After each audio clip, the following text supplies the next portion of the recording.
Yo, what's going on? It's the NOC, the Nerds of Color.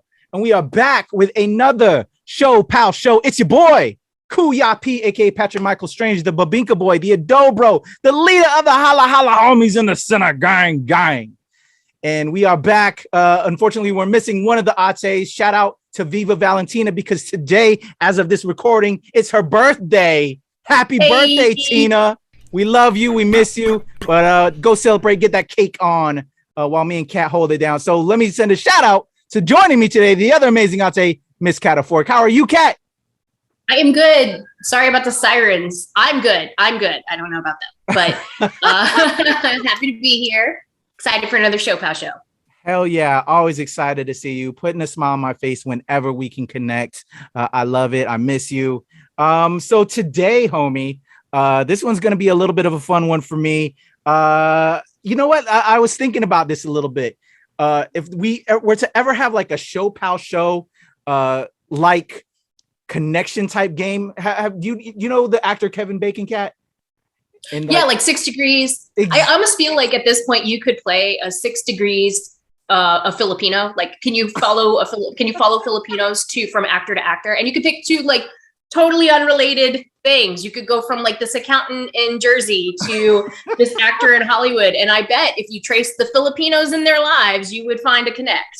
Hell yeah, especially with what we're doing with ShoPowSho. Absolutely. But so this specific actor that we're about to have on would be the ShoPowSho equivalent.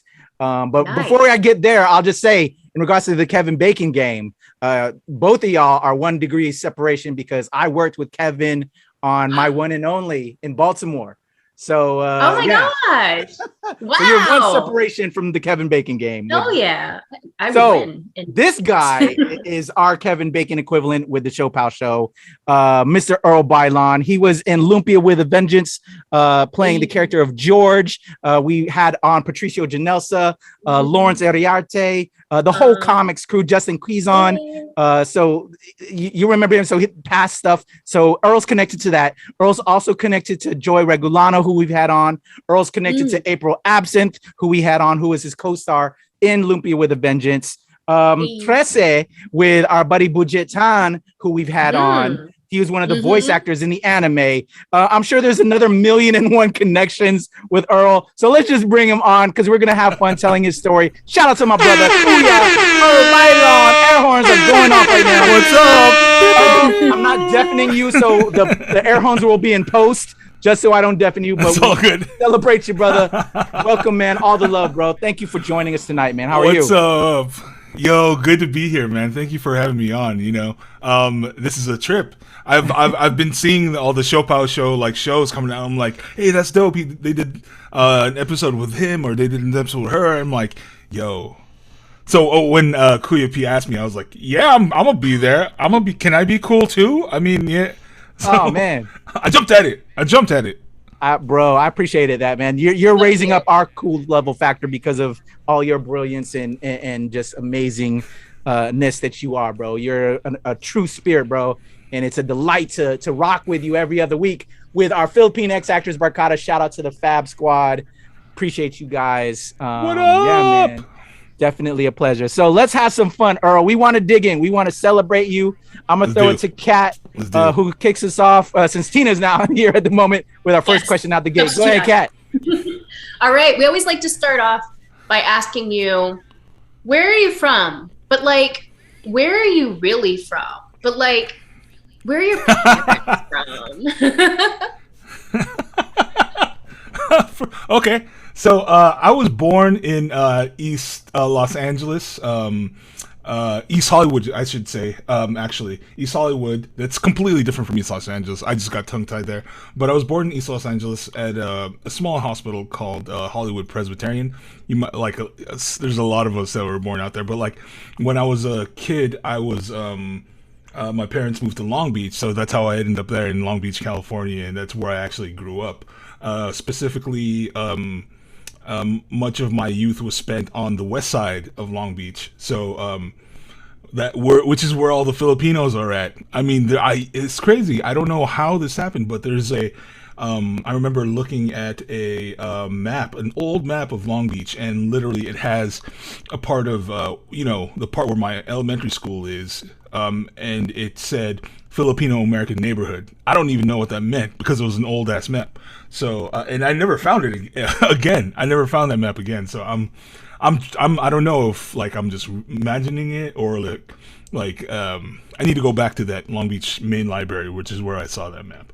But anyway, I grew up there, went to high school, Catholic school, my entire. Hold on, slow down. I'm gonna slow you down. I want to do a little bit more before you bring it there.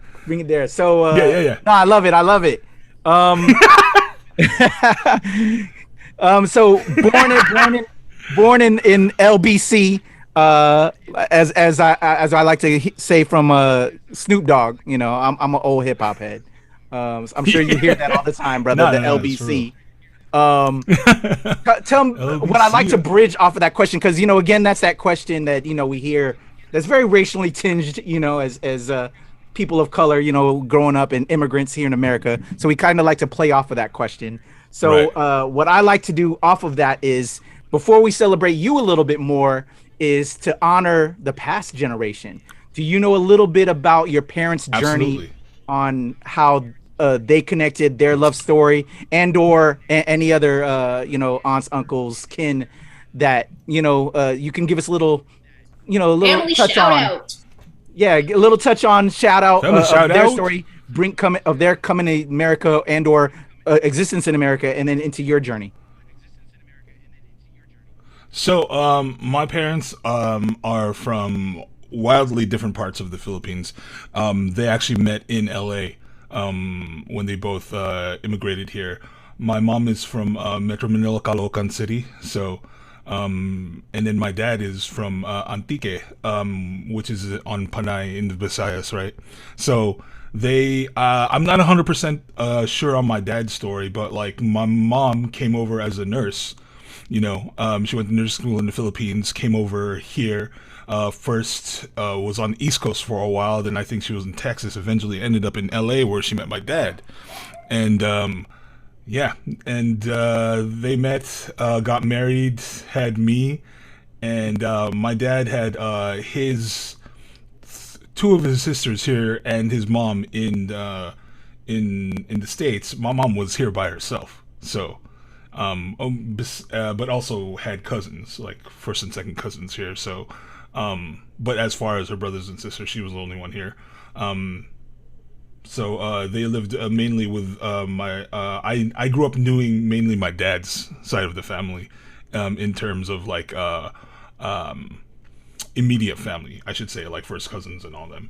And I do have like second and third cousins here as well. Shout out to everybody there. And those are the ones I also grew up with. So yeah, it's a little.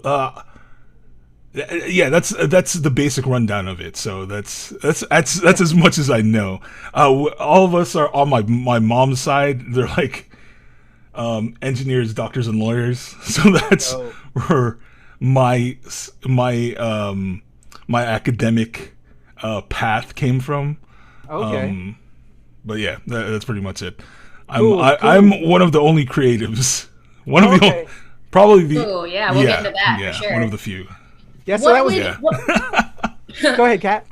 Oh, just so got a little background about the parents. What would they say? What would your family? How would they describe a young Earl from when you were growing up? A young Earl? Yeah. I was growing up as I was perpetually like one of the smart kids. So I was the one that was tagged to be, the doctor, right? I was supposed to be a doctor until forever supposed to be a doctor. I was the science kid. I was the kid that was into science and into dinosaurs and into space. And they thought, and they were somewhat right, that was going to be my path my entire life. So STEM, and I was also the, I guess, the one that I was also kind of the loud kid, or the kid that was very much out there in terms of like, because they always made me sing karaoke. I was the one that that started, guitar at a young age and music at a young age. So I was that kid. I was they pushed me into creative stuff, but then also forget about all that stuff. But when you get old enough, because you got to become a doctor, man. Stop missing out. Right, hobby only, right? Hobby only. Hobby only. Yeah, absolutely. Awesome. So I got it from all sides. I love it. So let's go on to the Pinoy aspect of things. How was culture introduced growing up, and growing up in America, seeing, I would assume you had a very Filipino family, right? But then you step outside of that, you're in LBC. Yeah. A lot of Latinos or just what other, nationalities. What was it like growing up westernized and learning your culture? This is the funny thing, man, and I tell this to a lot of people. Like I said, I grew up like where we actually lived in another part of town on the other side of the LA River, so technically east side, but my life was on the west side because that was where my elementary school was. That's where all my friends were, and that is where the Filipino American neighborhood was. So my elementary school, St. Lucy's, it's a Catholic school, and when I was going there, it was like 85% Filipino, and I honestly didn't realize I was different from everybody else until I hit high school. I was like, oh damn, the way I grew up was different. That was the first realization when I was in high school. I didn't know. Because everybody that I was surrounded by was, first of all, everybody was a person of color. Everybody. Oh. Like we never saw white folks on the west side. So, everybody was a person of color. At my school, it was mainly, like I said, 85% Filipino, but Latino, Black, Samoan. So that was it. Yeah. And those were all the people I grew up with, and so Filipino it was nothing that I was aware of being until I was, like I said, in high school, when I realized that my upbringing was a little different than some of the other people that were in my high school, and I grew up I don't want to say that the pride was like. It was just a normal thing, but it was just what I knew, I grew up eating nothing but Filipino food. Like I don't know anything, like I know anything about like Lunchables or sandwiches and shit. I didn't know anything about that. I had rice for baon every day, man, and Hell yeah. that was it. And we, our birthday parties were hella Filipino. So I mean, it was like, lechon and the big spread and all that Filipino food. Thanksgiving, I didn't even know what a turkey was. I didn't know. I learned that from Charlie Brown or whatever. So actually, also popcorn and like candy was the Thanksgiving special in Peanuts. It was like popcorn candy. Like, yeah, they really didn't have turkey and stuff there, but no, I didn't. It was, and even if we did have a turkey, it was kind of like, it was like a sideshow. It was like, we should have this because, people have turkey on Thanksgiving. Well, everybody right, it was a novelty, right? It was a novelty, yeah. Yeah, the Lumpia at white people parties. That's switcheroo. Exactly. So, I think, like I said, so there was not a reckoning with the fact that I was Filipino until high school, and that's when everything kind of blew open for me, and I realized that things were different, and then I started to wonder why they were different, and then I learned that what my history was. So I started off pretty early with that. So was it? So what was that like process? And actually, and getting into that respect as well, you star in Lumpia with a Vengeance, and we'll talk a little bit more later. But yeah, the themes of Lumpia, right? Where it's the fobs against the the true Filipino. You know what I'm saying? The themes from that. Well, more so, I would say the original Lumpia, right? Right. Those themes from the original Lumpia. Was that like your Hollywood? I mean, your high school growing up, in a way. I don't know. See, that's another thing that I was not aware of. Growing up, was that there was such a divide between Filipinos and Filipino Americans. Yeah. So they just kept that in Daly City. Because shout out to Patricio. I mean, I don't know if that was because I didn't know a lot of people that came over during my at high school or above. Like everybody that was at my elementary school was pretty much Filipino American. There was like maybe one, I can remember two, maybe that were had come over older. But I mean, that's not even that old. That's like 9, 10, and I thought they were cool. There was one guy, I remember him, Joe, and shout out to Pete, man. He was dope because he had dope ass drawing skills when we were 9. I was like, dope. Man, you are so good. So I thought he was super cool, but I didn't feel the difference until again with high school and more so college, realizing what the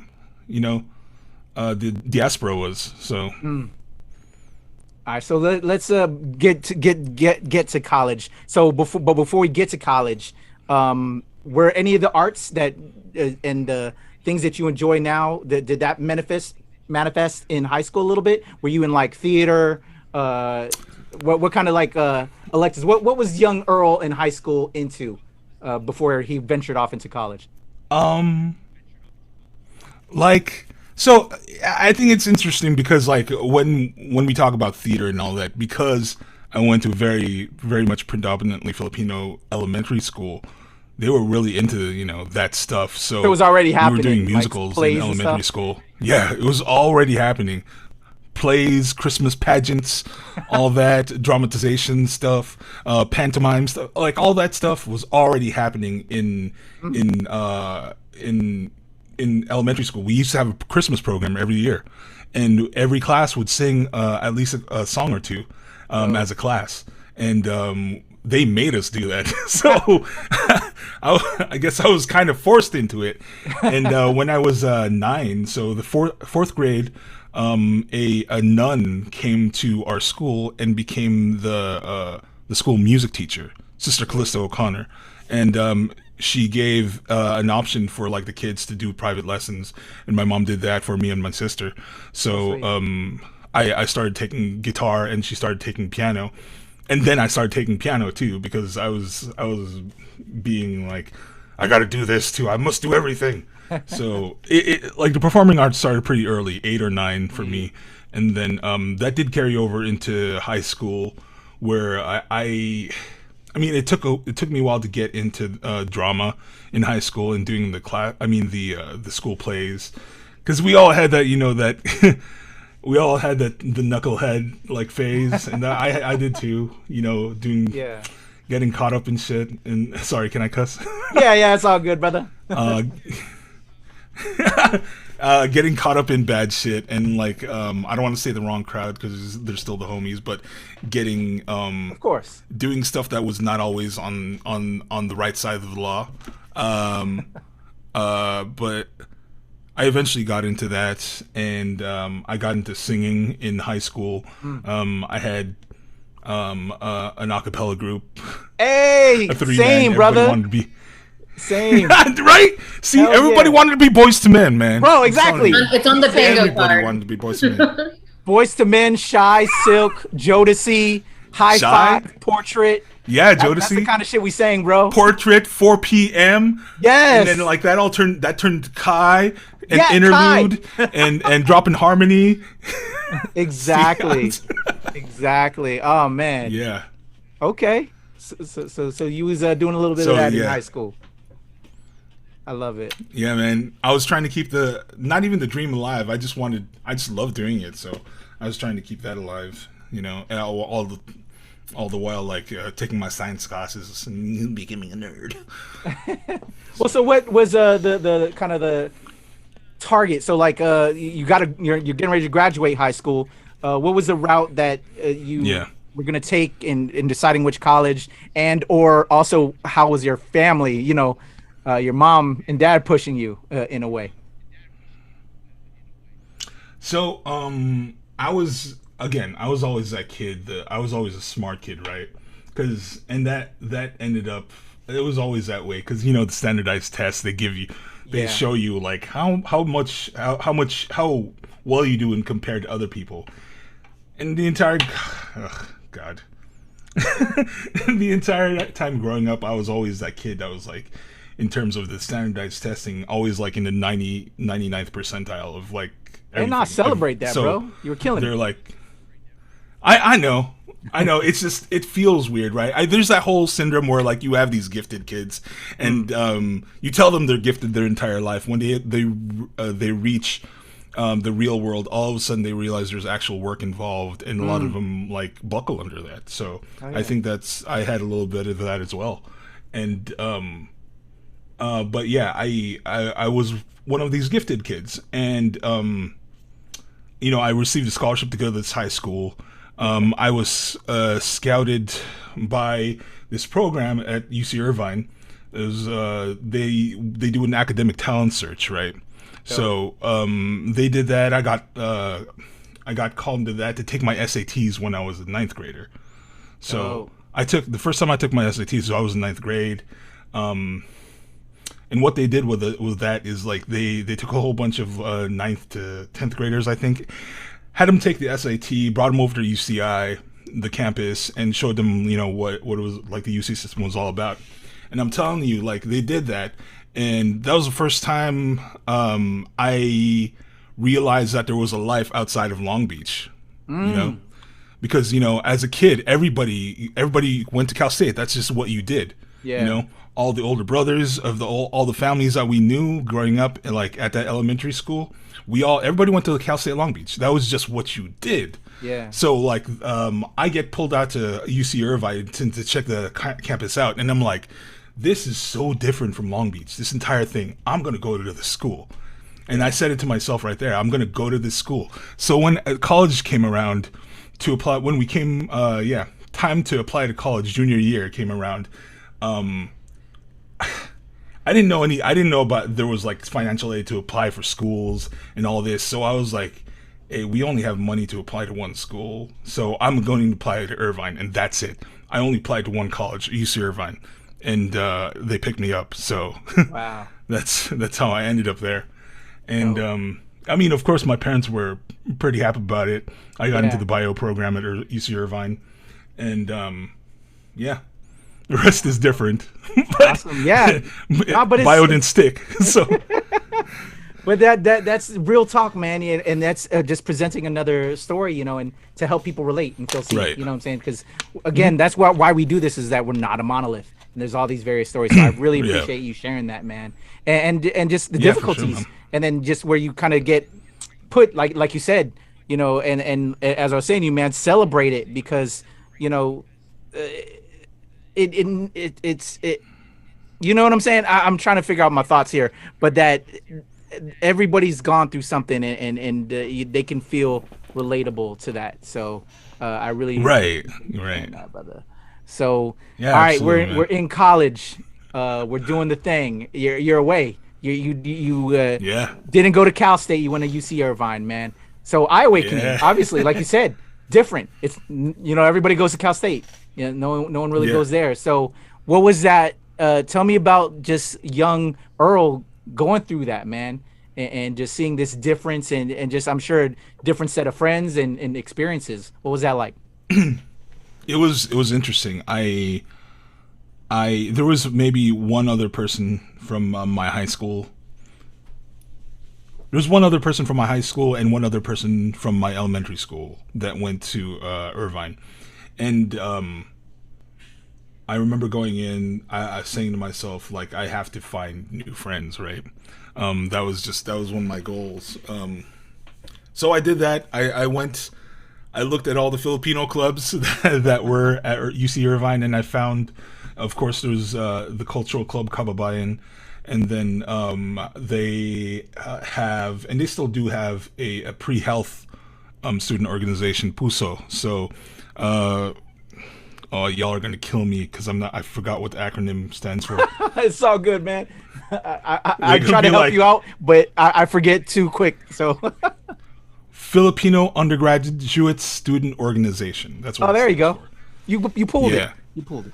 I pulled it. So I became involved with those and with a multicultural choir called Uniting Voices. And I did all them my 5 years. I spent 5 years with those clubs, maybe 6, maybe 7 after college. Who knows? I can't even remember anymore. But that's what I did. I was a bio major. I sang with UV. I did PCN with Kababayan. I did the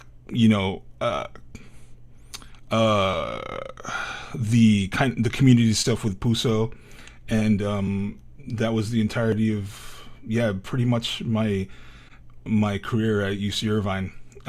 So what was that like? Because like you said, you really discovered your Filipino-ness in college, right? Mm-hmm. What was that? Right. How was that? Was that like, did that just like blow your mind learning about the culture and just the community that we are as a people? Did that increase more? Did you see it a little bit more visibly? Or, compared to like, growing up, you grew up around it, but like the learning of our culture and the diaspora, I think that that started actually a little bit earlier for me because even back in high school, I kind of missed this, I guess. In Long Beach, there's there's individual Filipino groups or Filipino clubs in the schools in Long Beach, and they all have this thing that called Kababayan Alliance. So it's like they meet sometimes with the other clubs in the schools, and it's where I met a lot of people. Oh, okay. I think that when I say that I realized that my upbringing was different, that in high school, that is when I started really like learning about my culture. I read about the Manongs, when I was when I was in high school. I started doing research on pre-Spanish Philippine history. I wrote my senior paper on, it was called Bago Silang Dumating, before they arrived, right? Oh, wow. I wrote it when I was 16. And I wrote about how there was an entire civilization in the Philippines prior to the arrival of the Spanish. I talk about that culture. I talk about the martial culture because I was also studying Filipino martial arts at the time, right? Oh shit! And, I need to see some of that for my Lapu Lapu script. Yeah. I don't know if you know that. That's one of the scripts I'm working on. I'd love to see that. You should have. That's a great script to write. I think there's so much story. It's such a fertile place to tell a story from, and I kind of do want to see somebody write the definitive script from that like story. I think it needs to happen. But yeah, so all that stuff I was writing about Babayin. I wrote about like pre-Spanish Philippine weapons and martial arts and religion. Awesome. So like animism, the polytheism. I talked about that in this paper. Babaylanism. Yeah, I was a big nerd, man. I love that, bro. That's it. That's I'm soaking that up right now. I think I'm gonna have to consult you, like I said, for my script, bro. Because I'm steadily working on that when I have time. Sure. So I love it. So back in school, right. I think awesome. Didn't you go to school with Dino and/or Jeremiah? Because we've had them both on individually. I think one of them said they went to school. Yeah, I went to school with Jeremiah. Joy, you go to school, Joy, too, or no? Joy Regoliano? Yeah. No. Okay. No, I didn't go to school. I went to school with Jeremy. But you went to school with a lot of people, bro. I did. So, Jerem was he was actually a year younger than me. He was one of the founders of a group called Fusion, because Jeremiah was an engineer back in the day, right? And then Fusion stands for something Filipino Engineers Unified in an Organized Network, something like that. Something I can't remember. I'm forgetting y'all.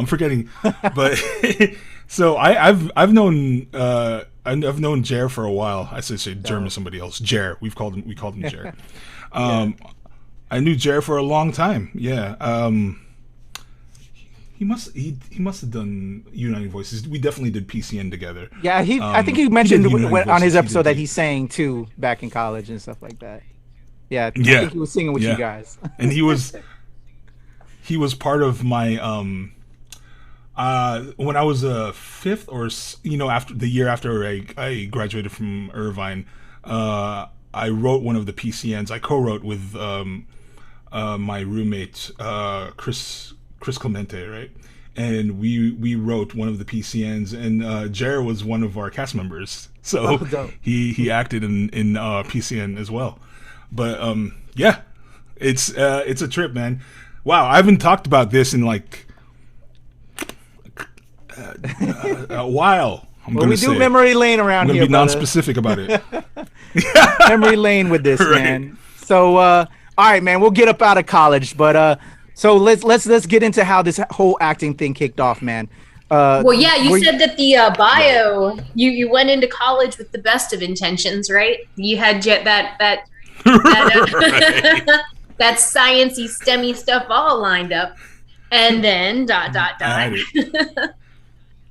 And then, so at Irvine, right? They always say that the second year, sophomore year for bio majors is the make or break year.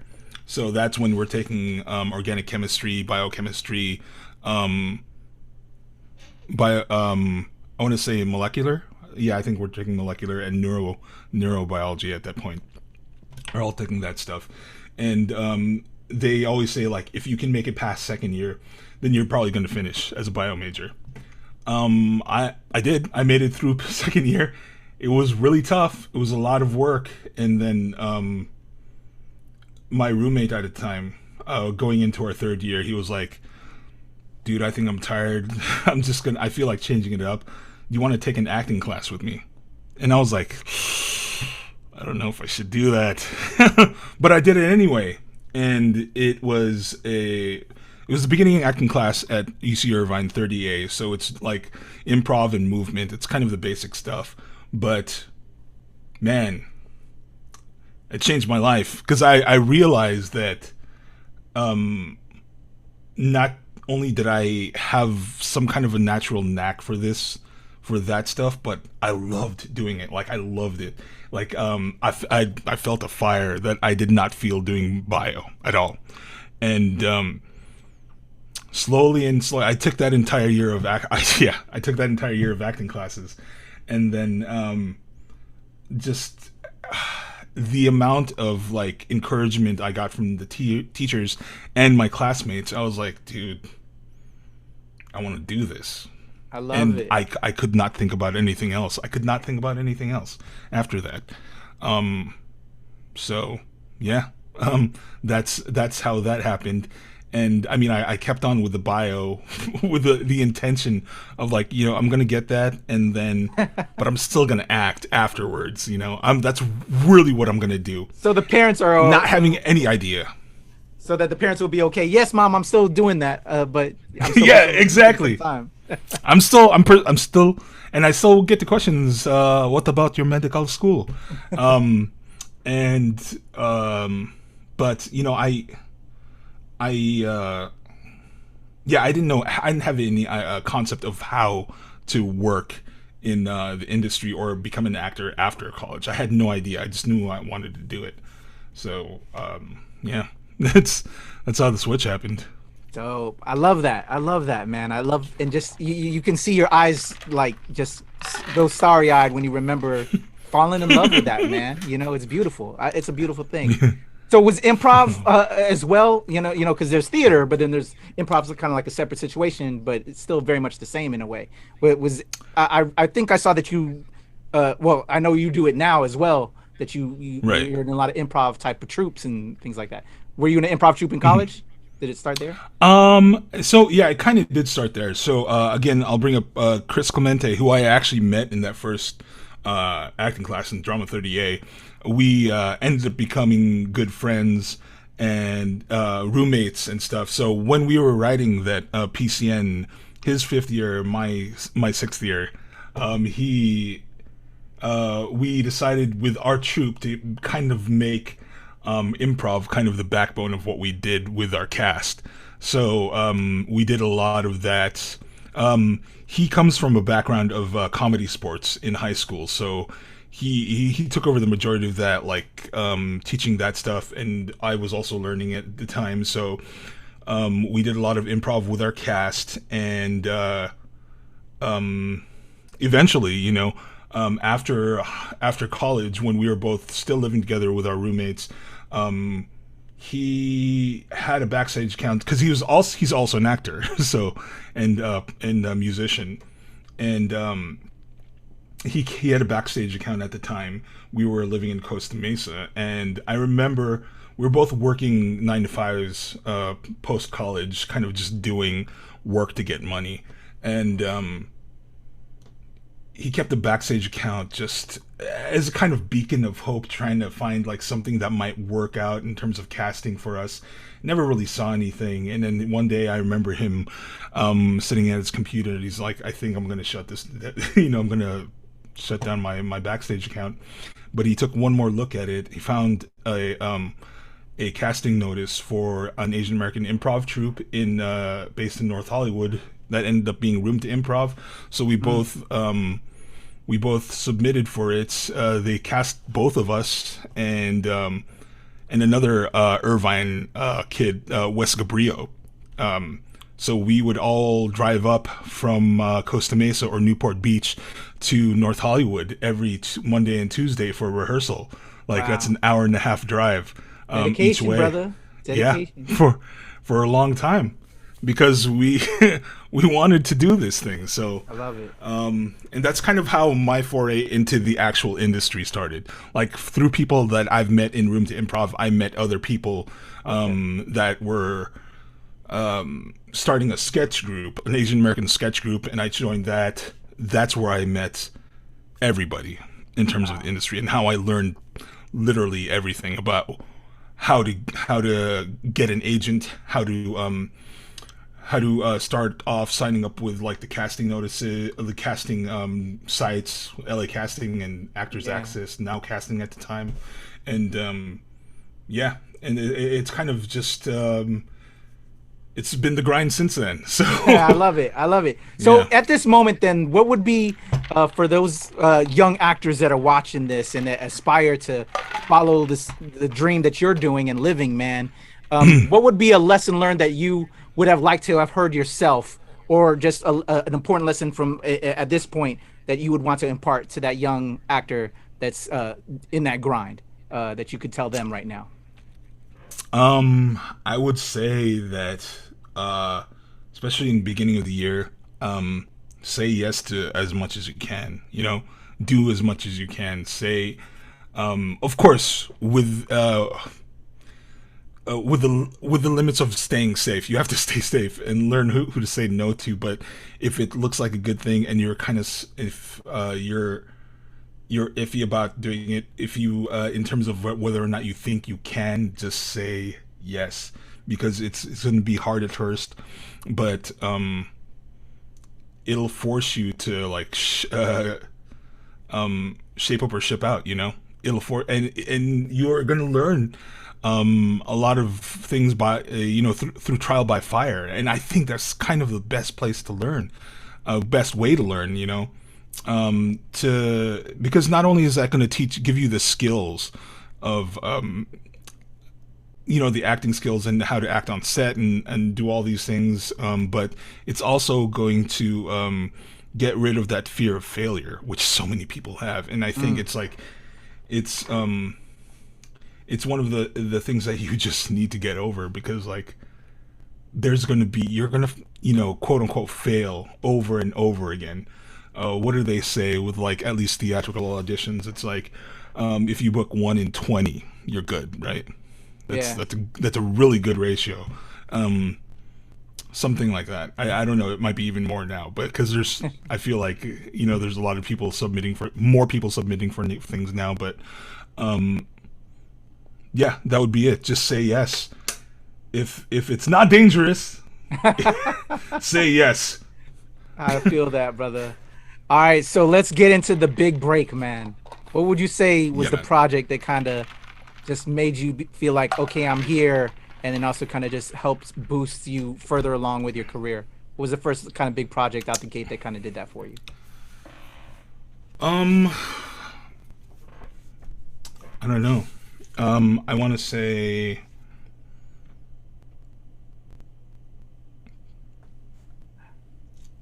I'm thinking Tomb Raider, brother. But I don't know if that was later on down the line. But you were doing video games. I got your IMDb up, and I saw that you did Dungeon Fighter. I'm a gamer here and there, but right. Tomb Raider was like a game as a kid growing up, man. Well, not really a kid, when I was in the military, because I'm an old head that helps me make it through the military. To be honest with you, so to see that awesome, we're involved with that just kind of blows me away, brother. So fill us in on just some of these amazing gigs, if not the big break, just some of the amazing gigs that kind of helped. Like, man, I love this even more. It furthered that bug bite, for the craft. I will say that probably I think if we're going to talk like big breaks, Tomb Raider was definitely it. I auditioned for that. I started acting in 2008, professionally, and I got that audition in, I want to say 2011. So I had been in the industry 3 years at the time. I'm still relatively new, and I never thought, but like I got that audition because I had an agent, at now they're called KMR. Shout out to KMR. But I have my agency. I picked them up because I was doing sketch comedy, and they had seen me at a showcase. So they contacted me, and I signed with them. About a year or two later, they sent me out on this audition. We didn't know what it was. Didn't know what motion capture was really back then. Yeah. Because I was still that relatively had to be wild new. out. I've seen those footage of you in the mocap. Yeah, it was wild. Amazing. Yeah, dude, it was a trip, man. But like I auditioned for that, got the call back. I remember after that we kind of found out it was a video game. I get the they make me sign an NDA, of course. Yeah. And at the top of the NDA it says Crystal Dynamics, a Square Enix company. As a gamer growing up, as a kid, and seeing Square Enix on something, I was losing my mind. I was like, "What is this?" And I was like, "I don't even know what to say." And that was the first time, because I had conditioned myself to, whenever I audition for something, even now, I'm just like, I do my audition and I forget about it. If I don't book it, whatever. But set it and forget it. That's how I look at auditions. And in that moment when I saw that NDA and I knew I was so close, I was like, God damn it, I want this one. Like, I want this one. I really want this one. And I was backstage at Room to Improv show. We're doing a show at SIPA, Search to Involve Filipino Americans. It's a nonprofit here in Los Angeles. And we're doing a show there. I get a missed call from my agent, and I was like, "Oh shit, what is this? Why are they calling like this late, or like on a Saturday, or whatever it was?" It was a weird time to call. Then they sent me an email, and they were like, "Yo, congratulations! You just booked that thing that you were working on, you were auditioning for, and it ends up it's Tomb Raider." And I was like, "What? Shut up! How is that real?" And like a week later, they send me my script. Not a week later. Like a day or two later, they send me on my script. Like a couple of days later after that, I'm on set, and they're putting me into like a mocap suit, and I'm in this big room, and I'm just like, and mind you, I'm still only 3 years into the industry, and I don't know what I'm doing. I don't know what I'm doing. I'm lost. And I tell this to people that ask, like, the only thing that was really running through my mind is don't fuck this up. Yeah. That's all I thought about. It's a bad place to be as an actor, right? Yeah. But that's all I could think of. I was like, just don't fuck this up. And but I mean apparently I did okay because I came back for the other two. So hell yeah, give you props, bro. But yeah, man, that was the scariest thing. I can imagine. The scariest thing. Yeah, mocap too so for much the first time, just all of that. Insane, dude. But then you did it though. You did it, and look at you were fucking Jonah, dude. And there's I just saw the fan art on your page that you just shared, I think on Twitter recently. Just people are fans of it, and you know you're a character that's gonna be part of this franchise now, bro. Like you're a mainstay. Yeah, I'm grateful because like I honestly pop culture history, Earl. You are, brother. Yeah, I guess so. I guess you could look at it that way, yeah. But it's still a trip. I still think about it. I have these old journal entries from when I was, in college, and it's literally me pining about like I was like so sure that there was no way I was going to be able to be an actor and like support myself on it and or even get hired. I was like, there's no way I'm going to be able to do this. I want to do it so bad, but I don't know what the path is, and I don't think I have the level of talent to pull it off. There's these blog entries on my site that like they were from my Zang, and then I put them on my WordPress. Zang, I haven't heard that in a long time. Yo, I just want to remind myself, I just like look what you wrote, dog. Look what you wrote like 10, 15 years ago, and look where you are now. Hell and yeah, those entries were just like, they were very hopeless. And I think about it and I'm like, whenever shit doesn't seem like it's great, in terms of career, just remember where you were at and what you started with. And makes me feel a little better sometimes. So yeah, hell yeah, bro. Get your flowers, man. Get your flowers. I love it. Okay, so as we know, it took Lumpia with a Vengeance a long time to come out. Shout out to my brother Patricio and AJ and Justin, everybody over there, man. Lawrence, the whole squad. The dedication, to the craft to put this film out that represents us as a culture, as a people. So I'm sure that was around that time because again, it took that long to come out, right? So talk about how you got involved with Lumpia. How that all came about and getting that role and rocking that, your co-star, you're right there with April and the big Kuya, my man, I'm forgetting my man's name. Mark Munoz. Yes, Mark Munoz. So tell me about landing that and rocking and working with Patricio and the whole squad over there. So when I first started acting, I was trying to meet everybody I could. So I went to film fests and all that stuff. And I think that's how I met Patricio. We're trying to figure out, me and Patricio are trying to figure out how we even met. But he saw my work somehow. Actually, I think was it a Comic-Con? I think when I had Patricio on, was it at a Comic-Con? Maybe it might have been at a Comic-Con. It was because we brought it up, I think, with the convo that we had. I don't know, but I'm sorry, brother. No. I'm. It's weird because it's so. We've been working together for so long, and we never really like solidified how we even knew each other. And I don't know, But Pat at the time was, making not only music videos, but he was doing spec commercials for stuff for competitions and stuff. And I don't know, he must have seen me somewhere, but he asked me to work on those. So I did a few commercials with him, and then at the time, AJ, he was, with Xylophone Films, he was trying to produce more with it, produce more content. So he brought me and a few other people on as a writer, because we were, at the time, I was doing sketch comedy like pretty with Justin, consistently. Right? I think you're doing with Justin Keyson, yeah.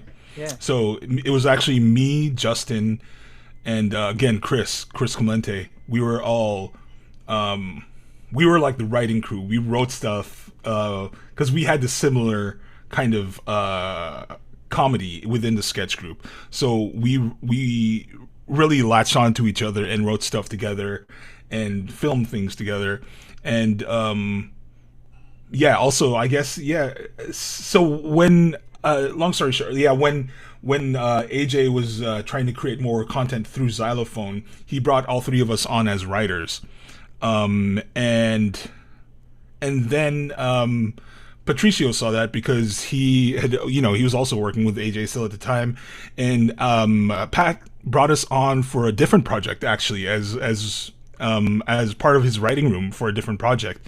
And I remember one day, maybe it was like in 2012 or 2013, beginning of 2013, he had me and Justin over to work on something, and then he was like, "Hey, I think I'm going to start trying to see if we can make Lumpia 2 happen." And I was like, oh shit. And he was like, "Yeah, I want you to be part of it." And I was like, "Yo, I'm there, man. I'm there 100%. Yeah. So yeah, that was definitely 2013 when we started the Kickstarter. And again, that came almost down to the wire. We were short like 20,000 the day of the Kickstarter ending, and something happened. It's something just popped and went viral, and then people just, and it wasn't like a ton of money that people were like donating. It was like $5-10, but it was a lot of people. Yeah. And we ended up with 683 backers, and we hit our goal, like which was $60,000. So insane, brother. Yeah. And ever since then, we've been kind of working on it. And people have asked like why it's taken so long, but like there's a lot of, $60,000 is not enough to make the film that we did. So we had another crowdfunding push through Seed and Spark. And the entire time, we're me and Pat and Justin and Bernard and whoever else was like working with Pat on writing the script. We're going through iterations after iteration of the script. Like what we see on that screen on Lumpia with a Vengeance in that 2 hours is like so very different from I'm sure. So tell me about your character of George, brother. What did you what was your input in that? Who initially came up with that concept of George that you would play? So George is actually a character from the first Lumpia. Mm-hmm. He was originally one of the bullies, one of the kids that bullied Mon and Costancio and them.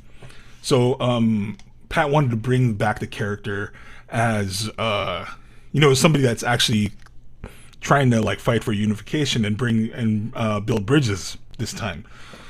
The thing was that I think they didn't have anybody to cast, or didn't have anyone cast at first, and they were trying to find somebody to play it, but eventually they were just, I think Justin and and Patricio met, and they were like, "Why doesn't Earl do it?"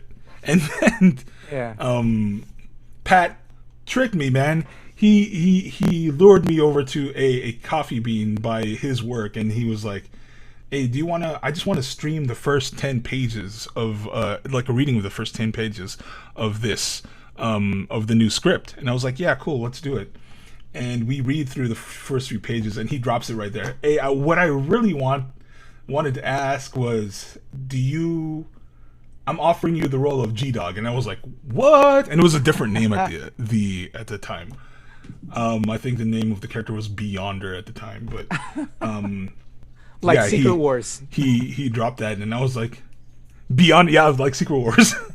But that's how I ended up on the other side of the camera, because the entire time I was mainly working with Pat doing punch-ups on the script and like kind of giving notes on story and all that stuff. But I was there from the beginning, like the stage of having index cards on the wall and connected with like lines and like as like story beats, all that. I was there and I saw it at his place. You know, I was working on it with him since then. So, but yeah, we needed time to write that script. We needed time to make more, to gather enough funds, and to cast people. And, you know, this is all, again, on, because, you know, Pat's not like filmmaking full time, right? Yeah. A lot of us are not filmmaking full time. Yeah. And so this was the equivalent of like a weekend DIY project for a lot of us. Yeah, so, labor of love, brother. You know? Yeah, absolutely. It's beautiful. And thank you. I'm just happy that now, you know, 8 years later, we're here. Yeah, so. And it's out there and people are loving it, dude. And now, again, bro, you're a fucking video game character, right? And you got fans on that. Yeah, your pop culture history, like I said. Now you're in this film that just us as Philams can just love and absorb and just feel, man. You're part of the Lumpia franchise, dude. Lumpia is a thing, man. You know, we all know this now. and bro, right. And you're there, man. And they fucking, you know, shout out to Patricio and Lawrence. They dropped a comic book now, and now you're in comic books, dude. So you're a video game character. Is that a trip? You're in a film. You're in comic books, brother. Holla, dude. Man. I love it. Congrats, bro. Thank you so much. Like, I can't tell you what a trip it was to like get our first, like, one of our first covers back, and it was, you know, drawn by Wills Protasio. Yeah, and the fucking legend, bro.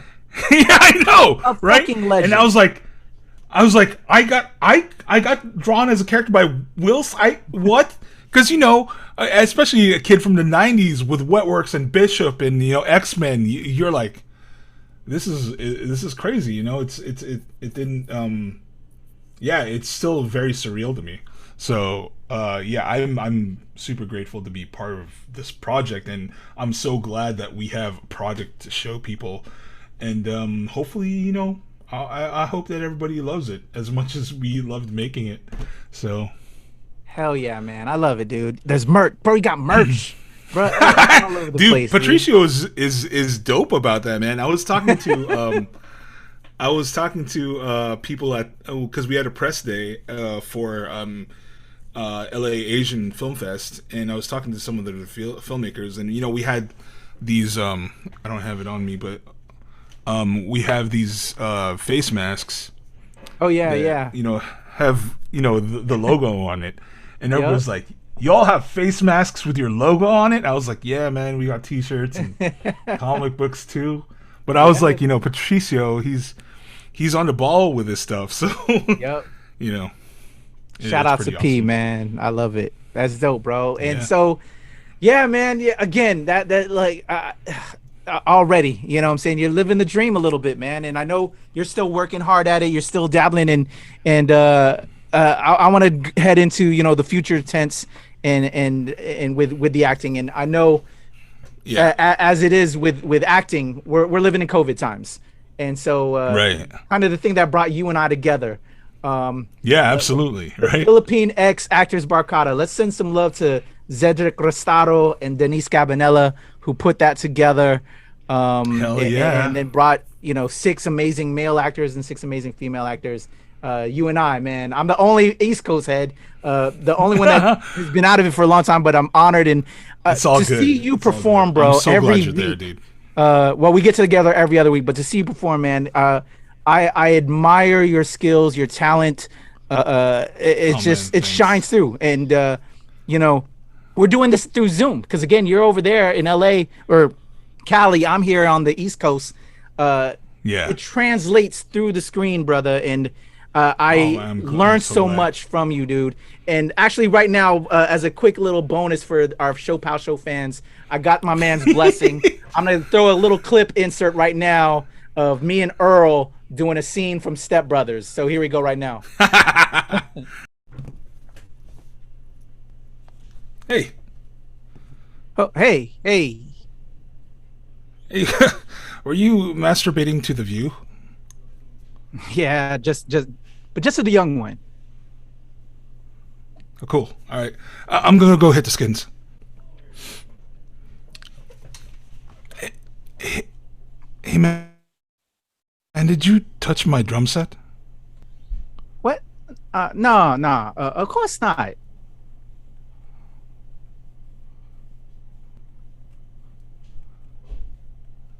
Because it looks like someone touched my drum set. Oh, because I didn't touch it.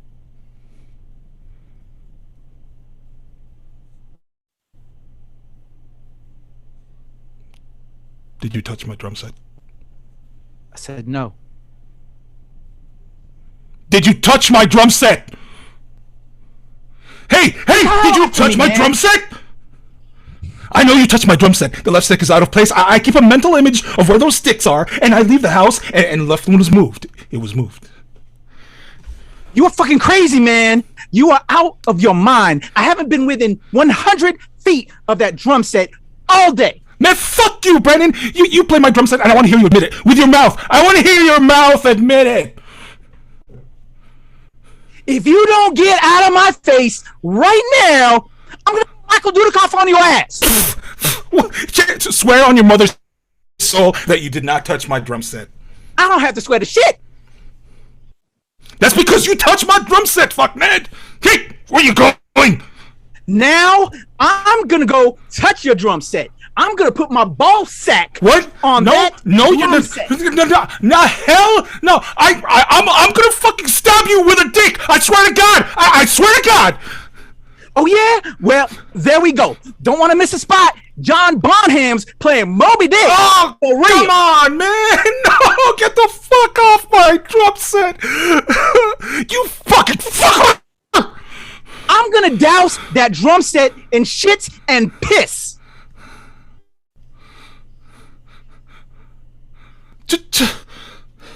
Just admit that you played it. I'll never admit it. Never.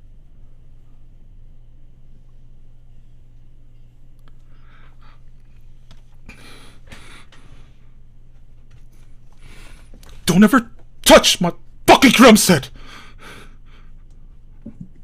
Shut your fucking mouth. No! All right, boom. There's the clip. Me and my boy Earl doing a funny scene. I will stab you with a dick. It's the drum scene, y'all. You're just saw it. But man, it was a pleasure doing that with you, Earl. And again, It was fun, man. I loved it. Hell yeah, dude! So much fun. I admire your comedic timing, your reads across your face, that emotion that you share, and then especially in like dramatic scenes. When I've seen you and Caitlin, shout out to Caitlin Faye, who you worked with quite a bit with Pangeekery. Shout out to Pangeekery and the Geekish Network. Rodney, all of y'all, appreciate you guys. You're just so immensely talented, brother. You learned through improv, you learned through some acting. Well, you've been acting growing all the way, from the seed, bro, like you said, and just like little church things in here and there, bro. Like what drives you? Where did you get a lot of this? Who are some of your faves? I know that's a lot of questions in one, and Cass probably like, Patrick, you're doing it again. And I can see it that's all good. But just tell me this gift of acting, man, because like I learn from you every week, bro, watching you. Oh man, that's great. That's nice to hear, man. I don't know. It's a weird acting thing where it's like you question your own abilities sometimes, and especially during COVID times, it's kind of hard to hear and feel what the actual feedback is. But like in terms of I guess who I study, I don't even really know if I have people that I'm like, yo, they're the shit. There are a lot of actors that I admire, but like I don't know if I study anybody like per se. I do have very I have very like improv centric beliefs about acting, and I think a lot of I think a lot of just improv in general. There's a lot of misconceptions about improv, right? And I think that that's just where a lot of my training and my know-how and my experience comes from, because like because everybody thinks about improv and they hear yes and, right? They're like, oh yeah, improv, yes and I'm like, yeah, but what does that actually mean, right? If we were to break down yes and, there are two parts to this clause, right? There's yes and there's and. So yes, what does that mean? Yes means agree. You're going to agree with whatever you are given. But that's the easy part of it. That's the easy part of it. It's easy to say yes in a scene. The hard part is the and. And the part that is most misinterpreted, I think, is the and. And what is it? And is that means not only do you say yes to the scene, but you add on to it. You agree with it. And what is most important about that? Being able to say to and a scene is at the very core of it is the ability to listen. So you can't and anything if it's easy to say yes, agree with this. Yeah, I hear what you say. But did you really listen to what they said? Did you really hear it? Did you absorb it? You know, because without listening, you can't end. You can't build on what the last moment was. So I think it's the most important thing is the ability to listen, and it's a lot of what I think makes it hard for people to come across genuine on screen or even in a play, is because you can tell that they're not listening. You can tell, like, even if you're having a conversation, right? You can tell when somebody is hearing what you're saying, just to respond, right? Mm-hmm. But no, I mean, that's not enough. If you want to make something really compelling, you have to like listen to what they say. You have to listen not only to the words that are being said, how it's being said, what the subtext is, what the situation around it is. Like, why are they saying this in this moment? What are they trying to get out of it or out of you? So there's a lot of things going on, like in that very simple phrase, yes and. Yeah, that's kind of the crux of what my philosophy behind acting is, right? It's yes and that requires you most of all to listen. So yeah. And when you're listening, and this comes back to improv again, is what we call moment-to-moment work, right? So you're responding to immediately what was said before and not like 3 lines before, or an idea from before, from earlier in the scene. So you're responding to right now, what was given to you right now. And you will see that the principle of that comes through in dramatic acting as well. You see a lot of people talk about Meisner and repetition, repetition exercises, and that's all it really is. I mean, it's moment to moment work. That's what we call it in improv, but it's the same thing. So, hell yeah, dude! Yeah. I love you. Yes, just took me to school again, brother. Learning again from this. It ain't even class time. Would you say that you're nerdy about improv? Oh God, I am so nerdy about improv. Yeah. Because we usually ask. Really, that's usually our last question is, what are you nerdy about? Like, what could you give us a whole TED talk on? And here we got a preview. So I feel like you're right. You already rounded out the bases. Yeah. I can talk about the principles and like my theories and my beliefs about improv for a very long time. So, yeah, that's just. I love it. Very nerdy about it. So we're just there about to the last question before we get to that last question. So you've already had a preview of the last question. Is right. Before we get to right there, Pan Geekery. Let's send us some shout out because you podcast with them. You tell us how you got involved with them and just and the frequency you dropped and how we can show that love there to your squad and what you're representing over there with the crew. So I got pulled into Pan Geekery because I had met Rodney. First of all, we're both from Long Beach, and we didn't even know that. But like, we ran into each other initially at Comic-Con, and they were and at they were at our Kickstarter like funding party or gathering for Lumpia back in the day. But and this is a little sad, but like where me and Rodney like actually connected was like I was in the hospital and I was very sick for like an extended period of time, and I was I was going twice a week to an infusion center to get an IV, and Rodney was there as well, taking his mom, and we ran into each other, and it's very much fate. And he was like, "Yo, I'm thinking about starting this podcast. We're going to talk about nerdy stuff and all this. Do you think you would be interested?" And then I was like, "Yeah, man, that sounds like something that's pretty cool." So he pulled me into that, and then he pulled in 3 other people who I didn't really, I knew, but I've never worked with them before. And we started this thing, Pangeekery. Approaching pop culture from an all diverse perspective, and celebrating all things geek from an all diverse perspective. That's my intro. I always forget it. And we've been doing it for 2 years. So, and that recently has expanded into the Geekish Network, which is like a whole host of mainly streams that we turn into podcasts. So we stream everything on Twitch live, and then they get it edited down to a podcast.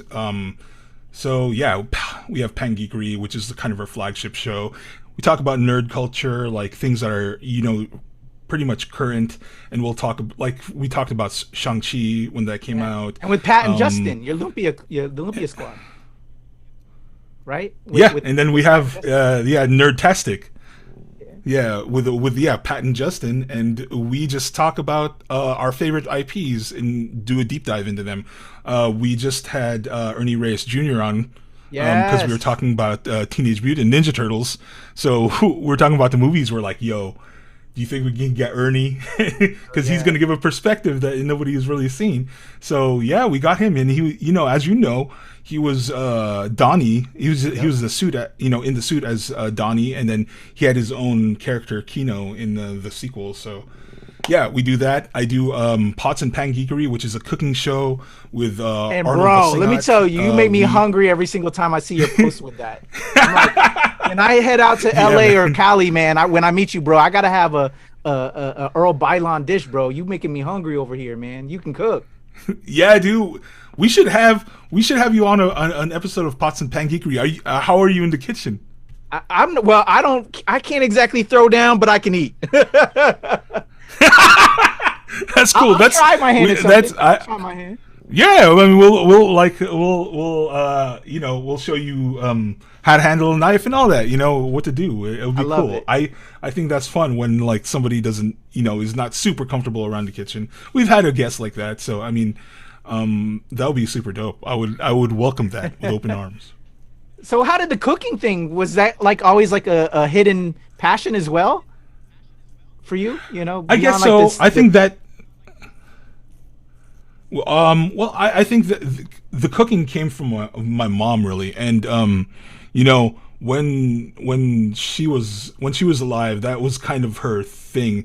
People were like, "Oh, your Tita Shirley, she's a great cook." And around the family, she was like the cook, right? That's everybody. Allie has always asked her to make something, and I grew up kind of with that palate. So I wanted to learn how to not only replicate that stuff, but carry it on, be able to prepare it for myself. I actually started cooking in college because I missed my mom's cooking, and I couldn't get it every week because I guess I could, but like it wasn't. She didn't live with me. That would be weird in college. So, I started to learn how to cook in college, and just kind of trying to remember her recipes and replicate like her adobo or like her dinuguan, her sinigang and all that stuff. And I just kept on doing it and starting to experimenting with my own stuff. And Arnold has been working in the restaurant industry like Hi-Fi Kitchen. He's over at a cafe called Kindness and Mischief, and we were working on Pangeekery together. He's actually the stage manager for Pangeekery when we're like in studio and live. And we would always talk about cooking. And he was like, "Yo, do you want to start a cooking show?" And yeah, that's just how it happened. So That's we came up with awesome. Pots and Pangeekery, and we came up with that format, cooking dishes inspired by our favorite IPs. And then that's Hell yeah, that's dude. kind of how it happened. I love it, man. And yeah, I just get me hyped, get me hungry. I'm loving it, man. So let me throw it over to Kat. You got the preview.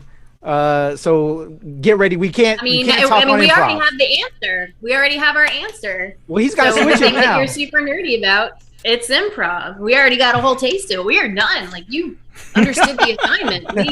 We flew right past that. I answered it preemptively because y'all got me talking. Nah, well, I love it, man. So, Earl, this was a true pleasure, brother. Again, man, always have for fun. sure, man. And again, I learn every week when we get down in Fab with the squad, man. It's so much fun, bro. And how can the people that are watching this that aren't already fans reach out to you before we leave up out of here? I am everywhere online, so Twitch, Instagram, Twitter, everywhere at Early Be Good. That's EARLYBGOODE, like Johnny Be Good, but Early Be Good. So I love it. everywhere. Yeah. Awesome, man. Well, again, I can't wait to see more what you're gonna bring to the table, man. We didn't touch on Tresse. Your amazing characters in Tresse, and I know you got some other amazing stuff down the line and returning down the line, right? When that debuts, I'd love to have you back to talk on that. Yeah, we got stuff happening. So when I'm able to talk about things. Yeah, because it hasn't been announced yet, right? What I'm talking about, right? You can't say that yet, or can we say that? I feel like chances are what you're talking about hasn't been announced. Okay. I got the inside scoop from my brother. I'm trying to remember whether or not you could. I just want to show love, bro, because I'm so hyped for you. No, brother. Absolutely. So Thanks, when that drops, we'll have you back. But bro, I appreciate you, man. Can't wait for us to link up finally in person once this whole pandy is gone. But this is always a delight, bro. And again, I'll see you in a day or two when we get down with Fab, bro. Yeah, we're gonna go through some crazy scenes. We'll see how it goes. Hell yeah. My man Earl Baylon, check him out. Follow him at Early Be Good. All the information is in the description below. And yeah, man, this was fun, bro. Appreciate you coming through, bro. Thank you for having me. Y'all have a good day. Thank you so much. Hell yeah. Boom, there you go. Earl Baylon. Follow him at Early Be Good with an E. My man with Fab. Jonah from Tomb Raider. He's in a video game. He's from Lumpia. He's got comic books. Living the dream. I've always wanted to be on comic books and a video game and just on merch all over the place, man. And just a good guy. I think he's a very good guy at his core, and that's why I'm all about the brother, and he's so immensely talented. Seriously, when I act with him in this class, man, he brings it, and it just reads. I just want to see success happen to this guy because he's just at his heart a good core, good dude. What do you think, Kat, meeting him for the first time? Yeah, I thought it was great. It was really chill. It's neat to know how many connects, how many degrees of everybody being connected. Awesome. Yeah, it's a small world, and Earl's been there, done that, and he's just kind of went along their journey, and it's cool to just kind of get that different perspective. And then when you're kind of pushed along, with the academic side of things, but then that's not that may not be where your heart is, and so he followed the entertainment path, and he's succeeding there, and you love it. But just it's cool getting those different kinds of stories, and again, busting down that monolith that we want to kind of tear down, if you will. So there you go. Earl Baylon, shout out to you, brother. Appreciate you, man, for coming through. Kat, all our love to Tina, celebrating her birthday today. Wish we could be with you, to do all that, but I'm up here in DC and it's COVID times. We'll celebrate in person. But I'm sure you'll be getting your chance, Kat, since you're a little bit nearby and can have some fun. So have a drink for me. I'll do what I can. Throw some wine back. Kat, how can they reach out to you and everything that you got going on? All right, you can find the Ates. It's going to be at Viva Valentina for our missing Tina, or Valentina or Viva Valentina XO. Yeah, that's right. I am at Kataphorric at Twitter or on Instagram or TikTok. We also have a ShoPowSho TikTok, or if you want more behind the scenes, check out our Patreon or buy us a coffee. Hell yeah. All my love to the amazing Ates, the Dinoron Destroyers, the Sisig Supremes. I love you, Kat. I love you, Tina.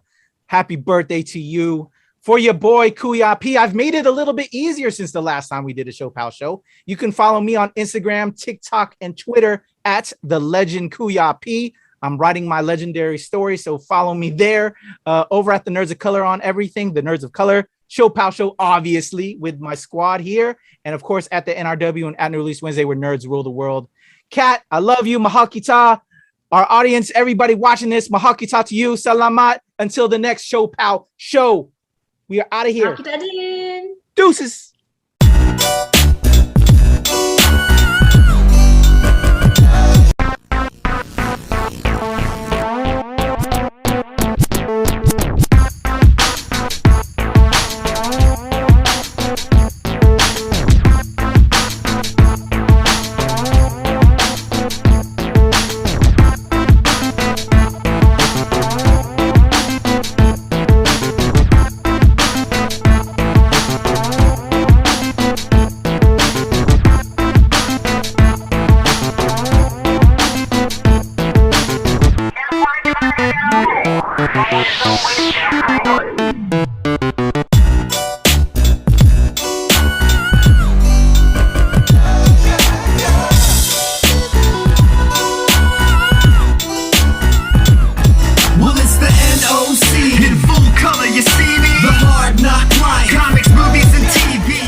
What's up, everybody? My name is Earl Baylon. I'm an actor / improviser based in Los Angeles, California, and I am going to be on the next episode of the ShoPowSho.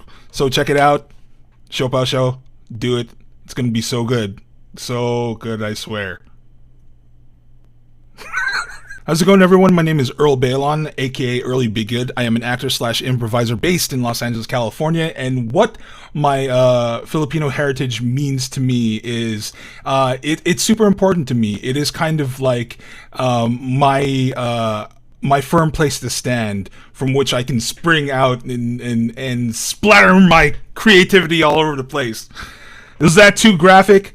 But it really honestly is the wellspring of it's kind of the basis of everything I do. I think everything that I think and what I want to do creatively is colored by it. And because I'm a creative, I think that's one of the most important things. So heritage is important.